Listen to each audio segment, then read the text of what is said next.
उनको कितनी शिद्दत से लोग उनके खिदमत का इकरार करते हैं।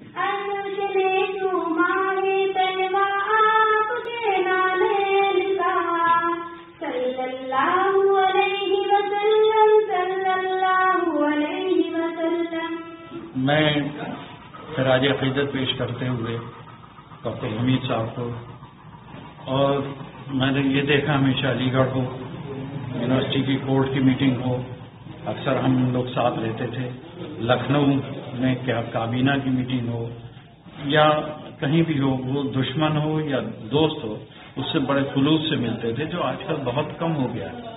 नवाब कोकब हमीद साहब आज हमारे बीच में नहीं है। वो एक विचार नहीं, एक विचारधारा थे। सादा जीवन उच्च विचार की बात करते हैं, लेकिन वो वाकई में सादा जीवन उच्च विचार की चलती फिरती पुस्तक थे, तस्वीर थे। उन्होंने हमेशा ये संदेश देने का काम किया कि समाज में व्यक्ति कितना भी बड़ा हो जाए, कितने भी बड़े ओहदे पर पहुंच जाए, लेकिन अगर वो समाज के प्रत्येक व्यक्ति को कंधे से कंधा मिलाकर के साथ चलेगा, अपनी सादगी के साथ, अपने समर्पण के साथ समाज को रास्ता दिखाने का काम करेगा।